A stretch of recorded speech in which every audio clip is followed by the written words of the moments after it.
우리는 교회력으로 사순절을 보내고 있습니다. 지난 성회 수요일을 시작으로 예수 그리스도를 묵상하며 보내는 이 40일간의 여정이 시작되었습니다. 죄로 인해 깨어진 우리의 삶의 곳곳을 돌아보며 또 회개를 통해서 우리의 삶의 온전한 회복을 경험하길 간절히 소망합니다. 하나님과의 관계 속에서 또 사람과의 관계 속에서 그리고 더 나아가서 또 탄소 금식을 통해 동참함으로 이 자연과의 관계 속에서도 그 하나님의 놀라운 회복의 역사를 경험하는 이 사순절 되길 간절히 소망합니다. 오늘부터 부활절까지 총 7번의 주일이 있는데 이 사순절 기간에 예수님이 누구신가 이 질문을 품고 함께 말씀의 은혜를 나누고자 합니다. 요한복음에 보면 예수님이 자기 자신을 소개하는 7개의 말씀이 등장합니다. 나는 무엇이다 라는 이 말씀으로 예수님이 자기 자신을 소개한 장면이 7개 나옵니다. 7주간, 7주간 이 예수님의 말씀을 묵상하며 예수님이 누구신지 또 우리는 과연 그 예수님을 어떠한 분으로 받아들이고 또 살아가는지 질문해 보고 또 점검해 보길 소망합니다. 그래서 우리에게 찾아오신 예수님을 분명하고 또 선명하게 발견하는 은혜의 시간이 되길 간절히 소망합니다. 오늘 그 첫 번째 말씀으로 나는 생명의 떡이다 라는 말씀입니다. 예수님은 오셔서 자기 자신을 생명의 떡이라고 소개하십니다. 먼저 떡은 사람이 먹고 살아야 할 양식을 의미합니다. 사람은 먹어야만 살 수 있는 존재이죠. 과거부터 우리 인간은 이 땅에서 먹고 살기 위해서 제한된 자원을 서로 차지하기 위해서 제한된 그 양식을 서로 차지하기 위해서 싸워왔던 것이 바로 우리 인류의 역사였습니다. 그래서 먹고 사는 것은 경쟁이고 또 전쟁과 같은 것이죠. 떡이라는 단어를 헬라어로는 아르토스라고 하고 히브리어로는 레헴이라고 말합니다. 떡이라는 단어, 둘 중 익숙한 단어는 저에겐 조금 더 익숙한 건 이제 레헴이라는 단어인데 아마 여러분도 그러실 겁니다. 이 레헴이라는 것 우리가 잘 아는 지명 베들레헴의 그 레헴입니다. 떡을 의미하고 베들레헴 할 때 베트는 집을 의미합니다. 그래서 베들레헴은 떡집이라는 의미를 갖고 있죠. 이 레헴이 떡이라는 의미인데 이 레헴이라는 단어에서 라함이라는 히브리어 단어가 나왔습니다. 이 라함이라는 말은 먹다라는 뜻이 있습니다. 떡을 먹다 관련되어 있는 단어입니다. 레헴에서 파생된 라함이라는 단어 첫 번째 의미는 먹다라는 의미고요. 두 번째 이 라함은 싸우다라는 의미를 갖고 있습니다. 먹을 것을 가지고 서로 차지하게 싸우는 인생 그것을 이 전쟁, 싸우다라는 이 라함이라는 단어가 레헴에서부터 나왔다. 의미가 있다. 일맥상통한다. 이렇게 생각해 볼 수 있겠습니다. 또 우리가 잘 아는 평화라는 단어가 있습니다. 한자어를 보면 이렇게 구성되어 있습니다. 공평하다 할 때 평자, 그리고 화목하다 할 때 화자. 그래서 평화입니다. 근데 이 화목할 화자를 보면 좌측에 벼 화자가 있고 오른쪽에 입 구자가 있습니다. 이것도 먹는 것과 관련되어 있는 단어입니다. 화목이 무엇인가? 벼가 사람들의 입에 공평하게 나누어지게 될 때 평화가 이 땅에 이루어진다. 이렇게 이 평화라는 단어를 해석해 볼 수 있습니다. 오늘도 먹고 사는 것 때문에 우리는 무한 경쟁 속에서 살아갑니다. 또 쩐의 전쟁이라는 말이 있는 것처럼 전쟁처럼 살아갑니다. 먹고 살기 위해서 그렇게 경쟁하며 전쟁처럼 그렇게 살아가는 것이 우리의 인생입니다. 이러한 세상 속에 살아가는 우리에게 오늘 예수님이 자신을 생명의 떡으로 소개하십니다. 예수님이 우리에게 떡이 되어 주시겠다고, 생명의 떡이 되어 주시겠다고 말씀해 주십니다. 오늘도 생명의 떡이신 예수님으로 인해서 참된 인생의 만족과 평화를 누리는 그런 인생 되길 간절히 소망합니다. 먼저 나는 생명의 떡이다 라고 말씀하시는 오늘 이 말씀 본문 앞부분을 보면 이 본문의 배경이 어디냐면 오병이어의 사건 이후에 예수님이 이 말씀을 하십니다. 오병이어 우리가 잘 아는 유명한 사건이죠.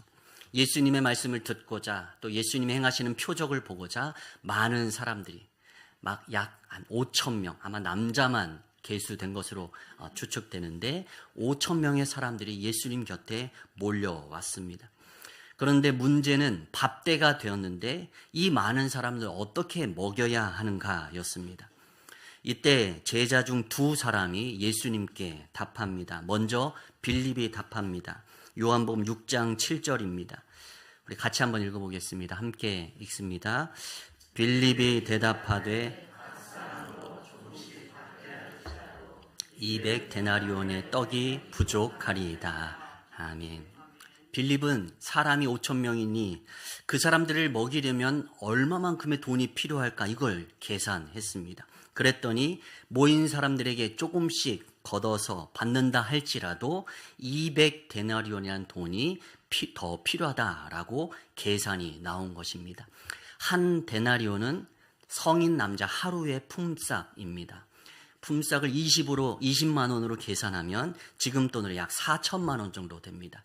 조금씩 걷는다 하더라도 200데나리온이 부족하다, 더 필요하다. 빌립의 계산이 그렇게 선 것입니다.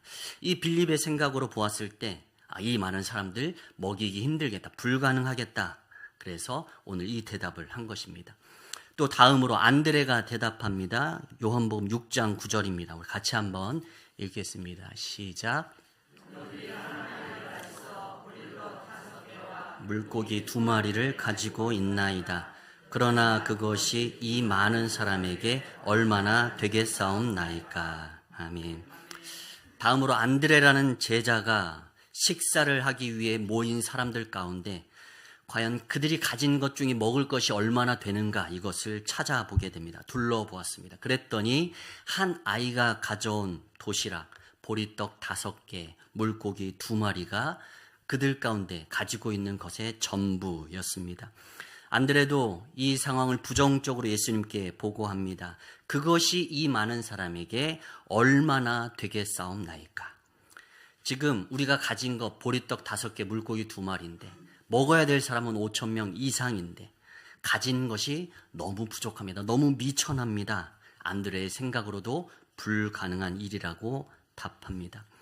지금 5천 명이 모여있는 이 현장, 이것이 바로 우리가 살아가는 삶의 현장과 똑같습니다. 빌립은 우리가 필요한 것이 너무 크다라고 대답합니다. 또 안드레는 가지고 있는 것이 너무 부족하다, 적다 말합니다. 우리의 삶도 마찬가지죠. 매일매일 우리의 삶에 필요한 것은 너무도 큰데 우리가 가진 것은 그에 비하면 너무도 작습니다. 그래서 고민하고 탄식하는 것이 바로 우리의 하루하루의 일상의 삶이 아닙니까?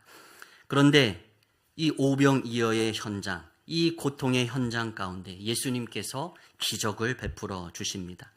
한 아이의 도시락 그 오병이어를 가지시고 감사 기도하신 후에 앉아있는 자들에게 나누어 주시니 원하는 대로 풍족히 먹고도 12바구니가 남는 기적이 일어났습니다.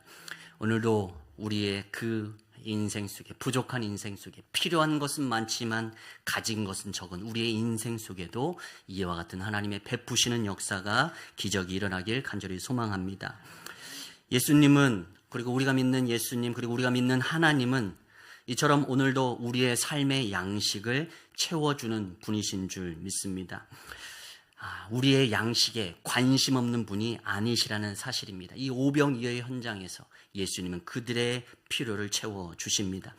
예수님은 마태복음 6장 26절에서 이와 같은 말씀을 하셨습니다. 공중의 새를 보라, 심지도 않고 거두지도 않고 창고에 모아들이지도 아니하되 너희 하늘 아버지께서 기르시나니 너희는 이것들보다 귀하지 아니하냐. 아멘. 공중의 새를 먹이시고 저 들에 핀 백합화를 입히시는 하나님께서 이것들보다 더욱 귀한 너희를 하물며 먹이시고 입히시지 않겠느냐 예수님이 말씀하십니다. 너희를 먹이시고 입히시는 분이 하나님이심을, 또 오늘도 우리의 인생의 필요를 공급해 주시는 분이 하나님이심을 예수님이 말씀해 주고 계신 것입니다. 오늘도 우리의 인생 속에 그 믿음을 가지고 사는 여러분 모두 되시길 간절히 소망합니다. 여기까지 우리가 잘 아는 오병이어의 기적의 말씀입니다. 보리떡 5개, 물고기 2마리로 5,000명을 먹이셨습니다. 그런데 이 뒷부분이 문제입니다. 그 오병이어로 5,000명을 먹이신 예수님을 보고 사람들이 열광합니다. 그리고 그들은 드디어 이제 자신들의 경제적인 문제, 먹고 사는 문제를 해결해 줄 임금을 찾았다고 생각했습니다. 보리떡 5개, 물고기 2마리 가지고도 5,000명이 먹는데, 그러면 우리가 아무리 적은 것 가지고도 우리가 풍족히 먹고 일평생 살 수 있겠구나, 이런 생각을 하고 예수님을 임금으로 삼고자 그들의 마음에 품었습니다. 그때 예수님은 그들의 생각을 아시고 그 자리를 피하십니다. 요한복음 6장 15절입니다. 그러므로 예수께서 그들이 와서 자기를 억지로 붙들어 임금으로 삼으려는 줄 아시고 다시 혼자 산으로 떠나 가시니라. 아멘. 임금으로 삼으려는 무리들을 피해서 홀로 산을 떠나 가십니다. 그러나 오병이어의 기적을 맛본 무리들은 여기서 포기하지 않습니다. 도망치신 예수님을 수소문해서 예수님이 계신 가버나움까지 찾아옵니다. 오늘 말씀의 배경입니다. 그리고 가버나움에 계신 예수님을 만나서 무리들이 이렇게 질문합니다. 랍비여, 언제 여기 오셨습니까? 이때 예수님은 그들을 향해 이렇게 말씀하십니다. 오늘 앞을 보면서 우리 같이 한번 자막 보면서 함께 같이 한번 읽겠습니다. 시작. 너희가 나를 찾는 것은 배부른 까닭이로다. 썩을 양식을 위하여 일하지 말고 영생하도록 있는 양식을 위하여 하라. 아멘. 여기에 이제 표적이라는 단어가 나옵니다. 요한복음에는 기적이라는 단어 대신 표적이라는 단어를 자주 사용합니다. 이 표적이라는 단어는 영어로 사인입니다. 표지판 의미를 가지고 있습니다. 가리키는 것입니다. 이쪽으로 가면 안성입니다. 저쪽으로 가면 평택입니다. 라고 가리키는 그 표지판처럼 이 표적이라는 건 무엇인가 가리키는 것이 그 궁극적인 대상이 있다라는 것이죠. 오병이어도 표적입니다. 무엇을 가리키고 있는가? 사람이 할 수 없는 일을 하시는 그 예수님을 통해서 예수님이 누구신지를 보여주시는 겁니다. 사람은 오병이어로 5,000명을 먹일 수 없죠. 그런데 예수님이 먹이셨습니다. 이 기적을 통해서 가리키고자 하는 것, 진짜로 보여주고자 하는 것은 예수님이 그냥 인간이 아니라 그리스도이시고 하나님의 아들이심을 보여주는 사건이 바로 오병이어의 기적의 현장, 표적의 현장인 것입니다. 그런데 사람들은 예수님이 누구신지, 그리스도요 하나님의 아들이라는 이 사실엔 관심 갖는 것이 아니라 예수님이 베풀어 주신 기적, 오병이어를 통해 5,000명을 배불리 먹히고 남기셨다라는 이 사건에만, 이 기적에만 관심을 갖고 있었던 것입니다. 우리가 이런 예화 있죠. 손가락으로 가리키면서 저게 달이야라고 했는데 사람들은 달에 주목하지 않고 사람의 손가락을 주목할 때가 있다라는 것입니다. 지금 오병이어라는 손가락을 통해서 가리키는 것은 예수님이 그리스도시요 하나님의 아들이시라는 사실입니다. 그런데 오병이어의 기적을 경험한 그 현장에 있었던 사람들은 그 예수 그리스도를 주목하지 않고 그 기적에, 그 오병이어의 그 작은 것으로 5,000명을 먹이셨다라는 이 기적에 관심이 가 있는 것입니다. 그리고 예수님을 임금으로 삼고자 자신의 먹고 사는 문제를 해결시켜 주실 분으로 예수님을 지금 찾아 이곳 가버나움까지 찾아온 것입니다. 오늘도 우리가 주님 앞에 나온 이유가 이 땅에 썩어질 양식을 위해서가 아닌 표적이신 그 예수 그리스도, 예수가 그리스도시요 예수가 하나님의 아들이심을 믿는 그 참된 믿음 때문에 오늘도 이 자리에 나온 우리가 되기를 간절히 소망합니다. 앞서서 마태복음 말씀에 했던 말씀을 제가 한번 읽어보겠습니다. 마태복음 6장 30절 32절입니다. 오늘 있다가 내일 아궁이에 던져지는 들풀도 하나님이 이렇게 입히시거든 하물며 너희일까 보냐 믿음이 작은 자들아. 그러므로 염려하여 이르기를 무엇을 먹을까, 무엇을 마실까, 무엇을 입을까 하지 말라. 이는 다 이방인들이 구하는 것이라. 너희 하늘 아버지께서 이 모든 것이 너희에게 있어야 할 줄을 아시느니라 이렇게 말씀하십니다. 그리고 이어서 33절에 이렇게 말씀하십니다. 같이 한번 읽습니다. 그런즉 너희는 먼저 그의 나라와 그의 의를 구하라. 그리하면 이 모든 것을 너희에게 더하시리라. 아멘. 여기에서 교훈하시는 건 믿음은 우선순위의 문제라는 것을 우리에게 교훈해 주고 계십니다. 예수님도 하나님도 우리의 인생에 무엇이 필요한지 다 뻔히 알고 계십니다. 주님도 하나님도 우리에게 그것을 채워주길 원하고 계십니다. 오병이의 기적을 통해서 보여주신 것이 바로 그것 아닙니까? 부족한 가운데 배고픈 그들의 백성을 먹이시고자 하는 것이 하나님의 마음이고 예수님의 마음입니다. 그런데 중요한 것은 이 양식에 우선을 두지 말고 주님께 먼저 우선해야 한다는 사실을 우리는 절대 잊지 말아야 할 것입니다. 오늘도 예수님을 찾아온 자들은 예수님을 우선하는 것이 아니라 예수님의 손에 들린 그 보리떡 5개, 물고기 2마리에 주목했던 것입니다. 주님이 원하시는 모습이 아닙니다. 떡을 우선하고 있습니다. 양식을 우선 구하고 찾고 있습니다. 주님이 원하시는 건 주님이 누구신지 그것을 먼저 찾기를 원하고 계신다는 사실입니다. 주님의 나라를 먼저 우선하고 주님을 우선할 때 우리에게 필요한 걸 다 하시는 그 주님께서 우리의 삶에 필요한 그 모든 것을 또한 더하여 주시겠다는 것이 바로 하나님의 약속인 줄 믿습니다. 오늘도 하나님 앞에 나아와 먼저 나의 필요와 나의 그 궁핍함을 채워달라고 간구하는 것이 우선이 아니라 먼저 우리의 구원자가 되신 예수님을 구하고 찾는 우리의 인생이 되길 간절히 소망합니다. 히브리서 11장 6절의 말씀입니다. 우리 같이 한번 읽겠습니다. 시작. 믿음이 없이는 하나님을 기쁘시게 하지 못하나니 하나님께 나아가는 자는 반드시 그가 계신 것과 또한 그가 자기를 찾는 자들에게 상 주시는 이심을 믿어야 할지니라. 아멘. 믿음으로만 하나님을 기쁘시게 할 수 있는데 그렇다면 그 믿음은 무엇인가? 하나님이 살아계신 것을 믿는 것이 믿음이다. 또 두 번째 그 믿음은 무엇이냐? 그가 자기를 찾는 자들에게 상 주시는 이심을 믿는 것. 그것이 바로 믿음이라고 말합니다. 그런데 여기에서 말합니다. 하나님이 주시는 상, 그 상은 어떻게 주어지는가? 바로 하나님을 찾는 자에게 주시는 상이라는 것입니다.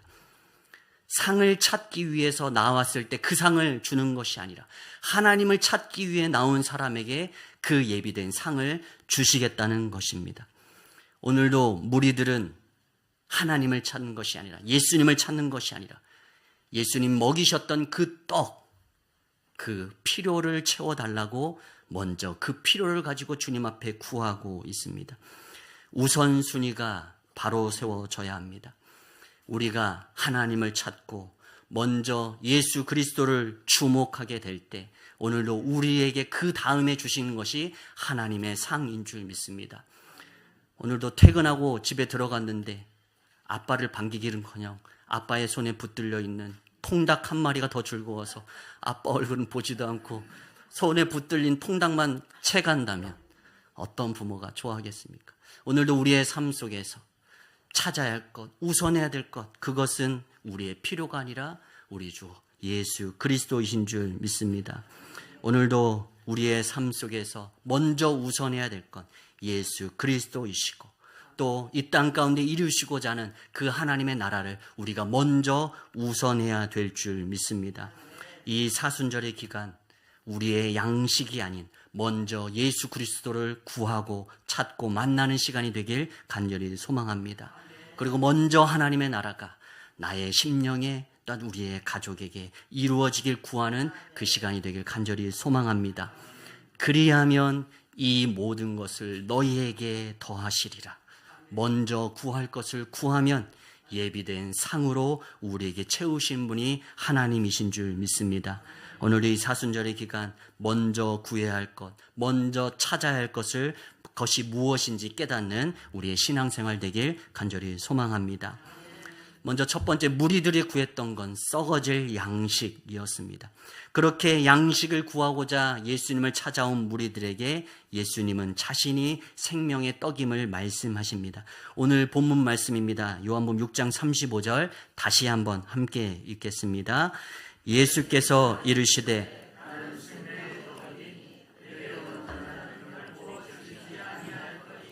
나를 믿는 자는 영원히 목마르지 아니하리라. 아멘.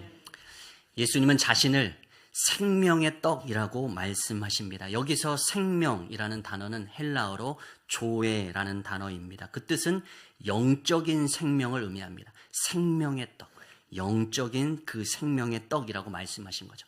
근데 헬라어로 이 생명의 단어가 두 가지가 있는데 조에 말고 또 다른 하나는 비오스라는 단어입니다. 이 비오스라는 생명은 육적인 생명을 의미합니다.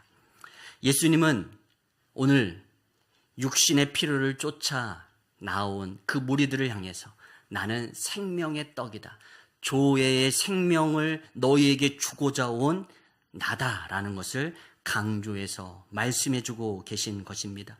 예수님은 우리의 육신, 썩어질 육신을 위해 오신 것이 아니라 우리의 영혼에 영원한 생명을 주시기 위해서 이 땅에 생명의 떡으로 영생의 양식으로 오셨다라는 사실입니다.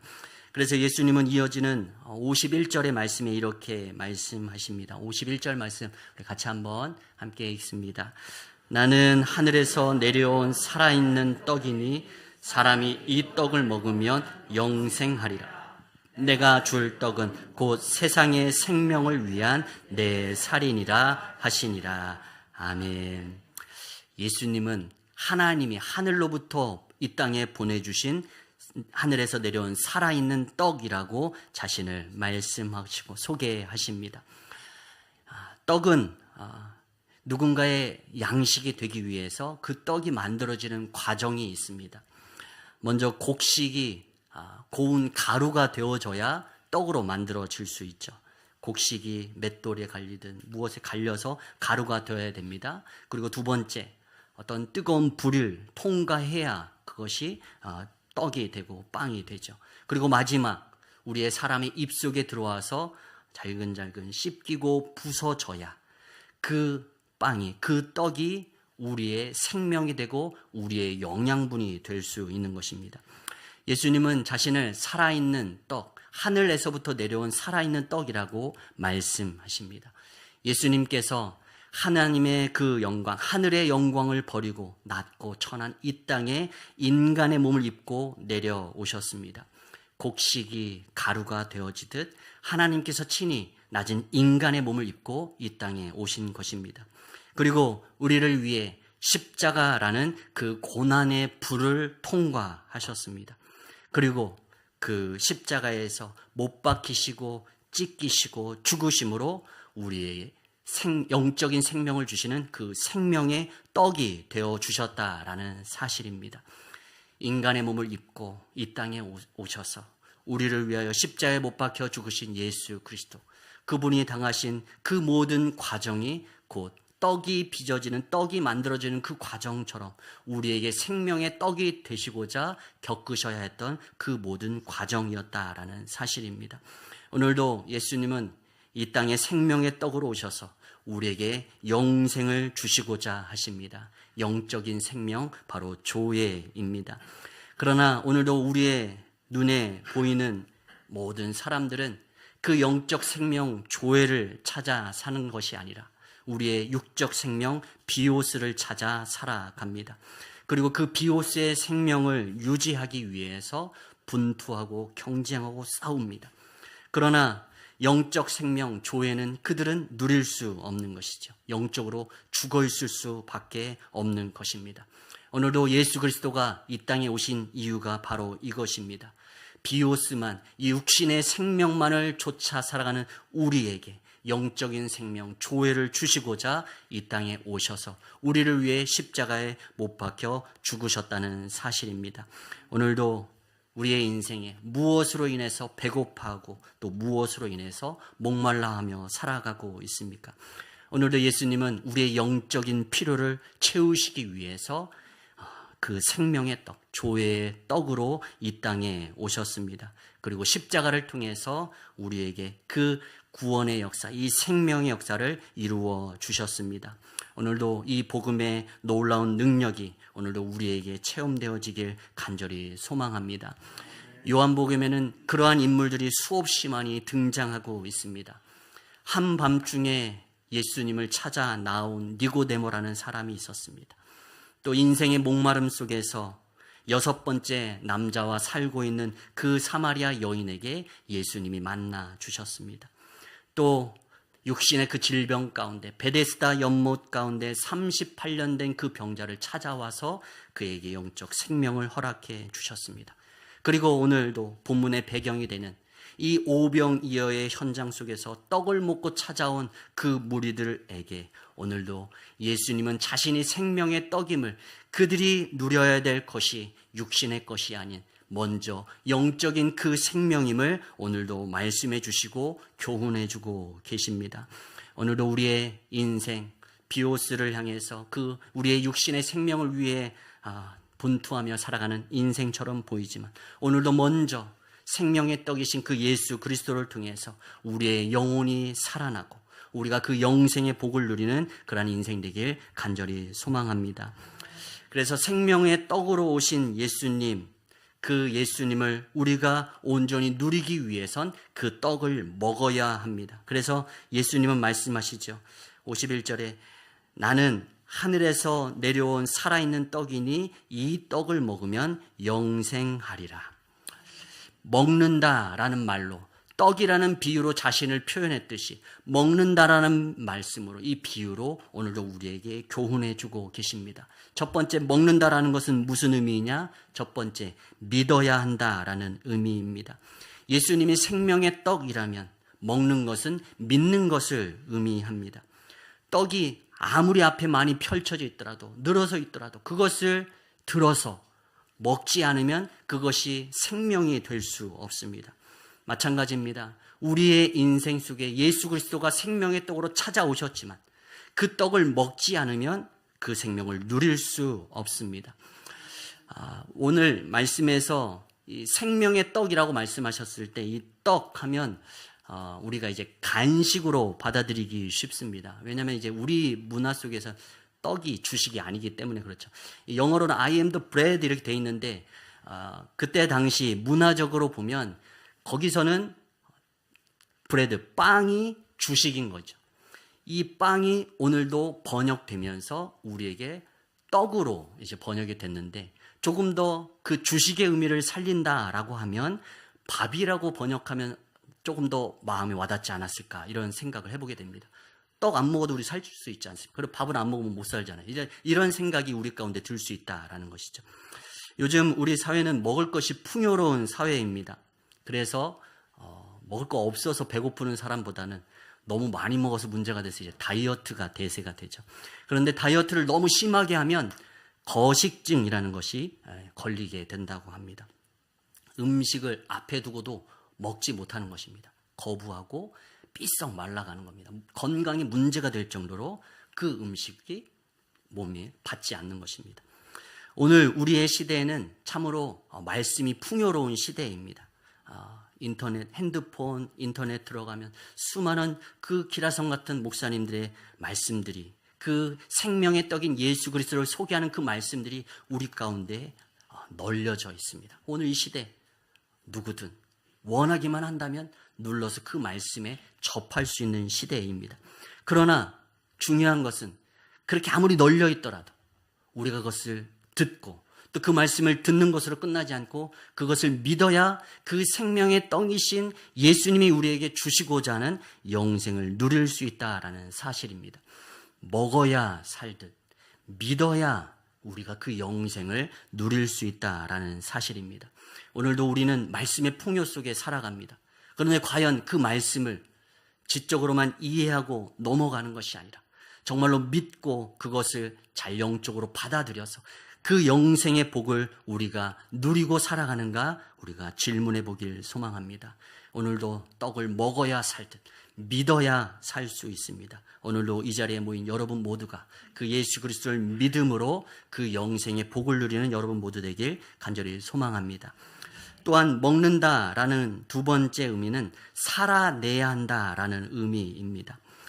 예수님은 내가 이 땅에 온 생명의 떡이다라는 말씀과 더불어서 이어서 54절, 55절의 말씀을 하십니다. 우리 같이 한번 54절, 55절 말씀 함께 읽습니다.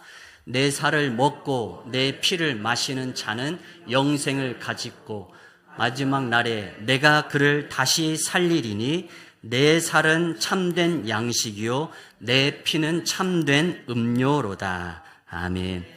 오늘 말씀은 오늘도 예수 그리스도를 믿는 자들이 행하고 있는 성만찬의 기원이 되는 말씀입니다.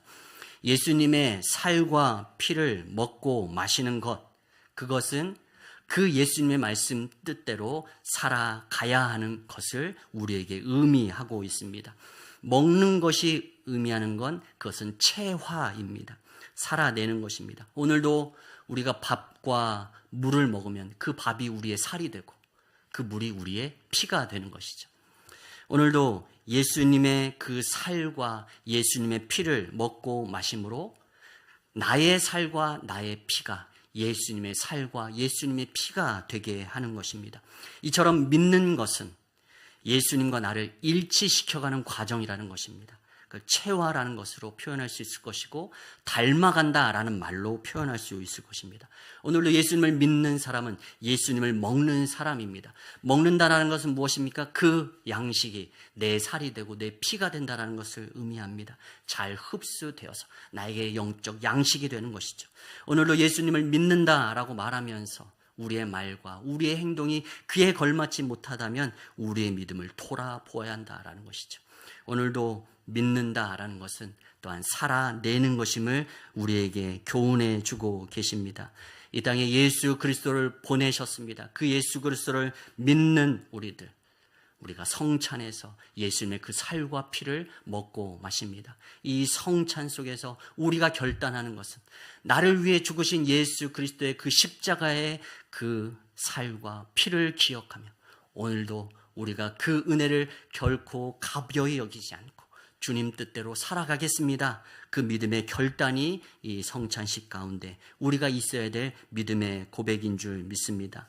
오늘도 예수님의 살과 피를 먹고 마심으로 내 살과 피가 예수님의 살과 피가 되듯이 오늘도 예수님을 닮아가는 그 삶으로 살아내는 우리의 인생이 되길 간절히 소망합니다. 말씀을 정리합니다. 모두가 이 땅에 썩어질 양식을 구하며 살아가는 인생이지만 오늘도 우리는 이 땅에 오신 생명의 떡이신 예수님을 구하며 살길 소망합니다. 믿음으로 영생을 누리고 믿음으로 예수님을 닮은 모습으로 살아갈 때 우리의 삶을 통해 하나님께서 영광 받으실 줄 믿습니다. 이 사순절의 기간 그러한 모습으로 주님께 영광 돌리는 여러분 모두 되시길 간절히 축원합니다. 아멘.